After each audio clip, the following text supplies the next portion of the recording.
Olá, muito obrigada pela audiência. A gente começa mais uma edição do programa Utilidade Pública e hoje a gente vai falar sobre a sua pisada. Será que é uma pisada correta? Será que o tipo de calçado que você está usando é o adequado para o seu tipo de pisada? E a gente não está falando só disso como um problema para atletas, não. Mas no dia a dia mesmo, para esclarecer esse assunto aqui com a gente, o fisioterapeuta Tarcísio Brandão, retornando aqui à Utilidade Pública. Muito obrigada por estar trazendo esses esclarecimentos. Eu que agradeço, Dânia, por mais uma vez o convite de estar aqui e poder trazer informação para o público de casa. Muita gente nem sabe que não tem uma pisada assim, considerada normal. Como a pessoa descobre? Apenas procurando um profissional ou dentro de casa tem alguma dica que ela possa ali saber, olha, ou alguma dor que ela já venha sentindo, possa acusar que o problema é da pisada? Na realidade, Dânia, os problemas relacionados à pisada, eles podem ter algumas consequências que muitas pessoas não têm noção, não têm conhecimento sobre isso. Como, por exemplo, problemas de postura, problemas na coluna. Então, podem ser desencadeados devido a uma pisada de forma errada. Então, quando a gente fala da forma de pisar, a gente não se refere apenas ao atleta, a gente se refere àquele profissional do dia a dia, a gente se refere à dona de casa, que muitas vezes começa a desencadear um sintoma, começa a referir uma dor na região da planta do pé, na região plantar, e que isso pode ser decorrência dessa forma de pisar, pode ser decorrência de algum outro problema que ela já tenha adquirido, como por exemplo um esporão de calcânio. Quando a gente fala do esporão, o esporão nada mais é do que uma proeminência óssea que é formada embaixo da região do calcanhar, justamente por conta da pressão que está sendo exercida embaixo dessa região do pé, de uma região que a gente chama de fáscia plantar. Então, quando essa fáscia plantar está sendo muito sobrecarregada, quando ela está sendo muito exigida, como, por exemplo, uma pessoa que tem aquele pé bem cavo, aquele pé que tem aquela cavidade bem alta, então começa a levar uma sobrecarga nessa região, dessa fáscia plantar, dessa região da planta do pé, e isso começa a exercer uma tensão muito grande na estrutura óssea embaixo do calcanhar, que vem a ocasionar o esporão de calcânio. Então a pessoa começa a referir dor embaixo do calcanhar, começa a ter desconforto na hora de caminhar, e isso tudo pode ser também decorrência dessa forma do pé, a forma da pisada dela. Geralmente, quando a gente ouve falar nos tipos de pisada, supinada, quando a gente está falando de atletas, da indústria, da tecnologia, da fabricação de tênis. Isso. Para os nossos pacientes, para atletas, sempre que alguém pede uma sugestão a respeito do tipo de tênis mais adequado, a gente sempre recomenda que o tênis ele seja um tênis neutro, porque o que vai corrigir a sua pisada, como por exemplo a gente chega em alguma loja de tênis e a gente pode encontrar diversos modelos de tênis para cada tipo de pisada, como por exemplo um tênis para pisada neutra, tênis para pisada pronada, um tênis para pisada supinada. Então são os tipos básicos que a gente tem de pisada. Então, muitas vezes a avaliação que é feita naquele momento é uma avaliação muito subjetiva. Às vezes o vendedor, pelo hábito que ele já tem do dia a dia de olhar para o pé da pessoa e identificar um pouco essa forma de pisar. Ele pode até acertar qual é a forma que aquela pessoa pisa.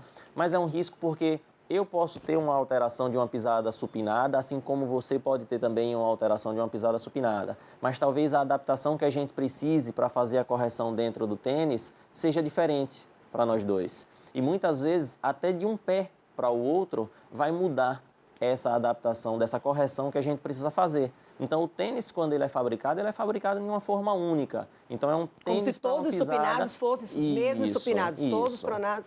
Então, o tênis ele é um tênis para uma pisada supinada, mas existem vários tipos de supinação, existem várias correções que a gente pode fazer em um pé desse, de uma pisada supinada, e que aquele tênis, os dois pés, eles são feitos numa mesma forma de pisada supinada. Mas quando a gente vai avaliar de forma individual, em um mesmo paciente ele pode apresentar um pé com uma pisada neutra e um pé com uma pisada supinada.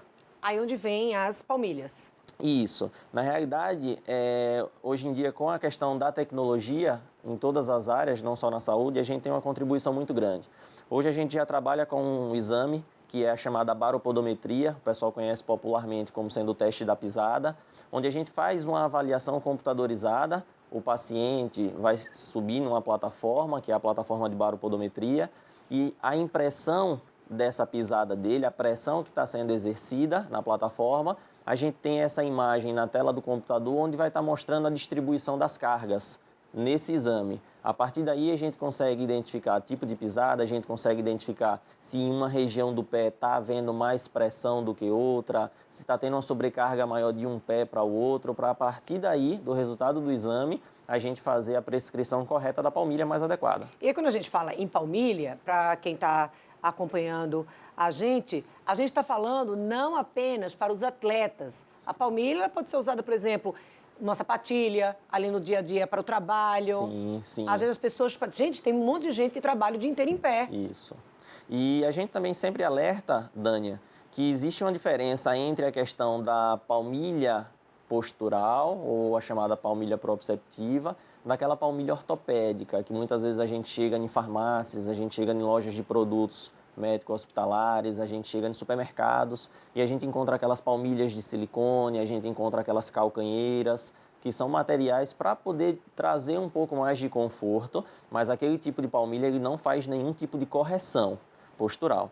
Então, as palmilhas, elas são feitas, são fabricadas de acordo com o resultado do exame e a gente tem alguns elementos que a gente vai montando essa palmilha. Então, imagina a palmilha como sendo um sanduíche. A gente tem a parte de baixo dela, como a gente vai mostrar, a gente tem uma parte de cima e de acordo com as alterações que esse paciente apresenta, a gente vai colocando peças nessa palmilha, depois a gente fecha esse sanduíche para poder ter a palmilha de acordo com a necessidade do paciente.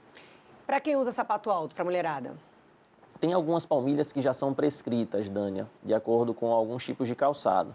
Porém, a gente sempre fala que a questão do salto alto é o vilão para as mulheres. Então, não só o sapato muito alto, assim como também aquela sandália rasteirinha. Muitas vezes a pessoa diz, mas eu uso sandália baixa, sandália rasteira. Mas a sandália rasteira, ela também traz um prejuízo para a mulher, tá? Porque a gente precisa ter uma distribuição de carga igual no pé. Então, se a gente usa o sapato muito alto, esse sapato muito alto vai estar fazendo com que vocês joguem o peso mais para a região da frente do pé. Se a gente prescreve ou o paciente por conta própria faz o uso de uma sapatilha, de uma sandália bem rasteira, na realidade ele pode estar agora levando uma sobrecarga excessiva para a região do calcâneo. Então, essa distribuição ela tem que acontecer da forma correta. Então, quando a gente consegue identificar por meio do exame, a gente consegue adaptar essa palmilha a ponto de a gente conseguir fazer essa distribuição da carga da forma mais correta possível. Na realidade, quando a gente fala dessas alterações do nosso corpo, Dani, a gente tem que ter noção que a gente pode ter alterações que a gente chama de alterações descendentes, ou seja, pode ser algum problema que está sendo desencadeado da coluna, que reflete no quadril, reflete no joelho, reflete no pé. Como a gente pode ter alterações também ascendentes. Então, o pé está desencadeando uma dor no joelho, está desencadeando uma dor no quadril, está desencadeando uma alteração postural. Então, por isso que a gente precisa fazer não só o exame da baropodometria. Na realidade, o exame ele é apenas um complemento. Então, esse paciente ele precisa passar por uma avaliação bem feita, uma avaliação detalhada, ter o acompanhamento não só do ortopedista dele, mas o acompanhamento de um fisioterapeuta, que hoje a gente tem um papel extremamente importante nessa forma de fazer as avaliações.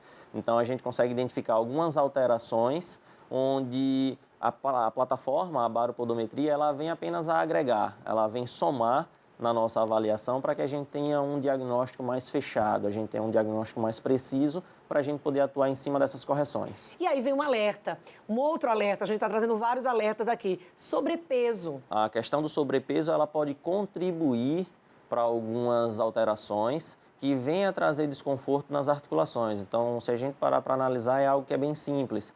Os pés da gente, a região do tornozelo, é a articulação mais periférica que a gente vai ter lá embaixo. Então, é a articulação que está recebendo toda a sobrecarga, está recebendo todo o peso do corpo.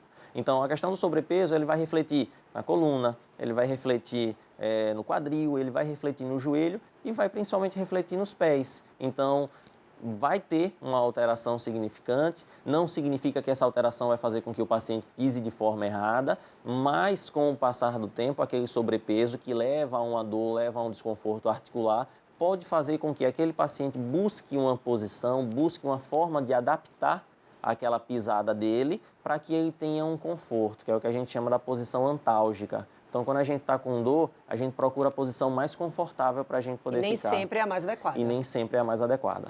E quando a gente está falando na parte de atletas, no grupo dos atletas, por exemplo, quem pratica a corrida, independente de ser aquele atleta mesmo. Vamos falar dos amadores, aquelas pessoas ali que vão correr 1, 2 vezes por semana, só vão correr nos finais de semana. Ou seja, a corrida em si já é um impacto muito grande, ela já aumenta, quando você pisa ali na corrida, já não é só o seu peso, né? Isso. Já tem um impacto bem maior do que o próprio peso da pessoa. E isso pode agravar? Pode.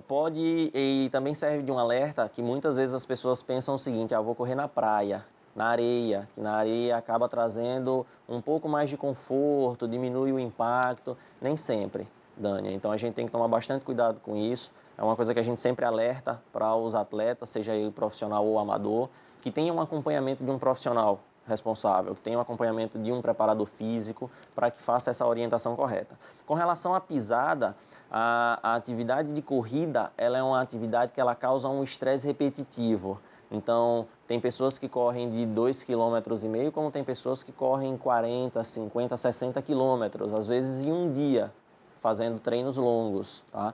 Então, esse estresse repetitivo vai começar a desencadear um impacto e que esse impacto pode vir, dessa forma repetitiva, a causar o que a gente chama de algumas fraturas por estresse. Então, às vezes o paciente desenvolve o que a gente chama popularmente de canelite, tá? Que nada mais é, no nome científico, que é a síndrome do estresse tibial medial. Ou seja, é uma dor nessa região da canela, como o pessoal fala, nessa parte de dentro. Então, é uma dor que o paciente refere, o atleta refere quando está correndo, o atleta refere quando está em repouso. Quando a gente faz a avaliação e faz a palpação no local específico, o paciente reflete logo aquela dor, aquele desconforto, e que isso a gente pode estar amenizando esses estresses, a gente pode estar amenizando essa sobrecarga que ele está tendo, com uma avaliação para identificar a forma correta com que ele pisa, para poder orientar um tênis que seja mais adequado para ele, porque muitas vezes a gente se depara com tênis caros, mas que nem sempre são os melhores. E às vezes a gente tem um tênis mais barato e que para aquele paciente pode servir. E tênis específicos para cada atividade. Sim. Né, Tarcísio? Porque às vezes a pessoa quer comprar um tênis porque achou aquele tênis bonito, mas aquele tênis que ele vai usar numa academia, onde ele vai pegar peso, nem sempre é o mesmo tênis que ele vai utilizar para uma corrida. Isso. Na realidade, a questão do tênis é uma questão que deve ser muito bem avaliada, porque hoje a gente tem trabalhos muito importantes, a gente tem trabalhos publicados aí em literaturas internacionais que mostram os benefícios, por exemplo, de uma pessoa correr descalço.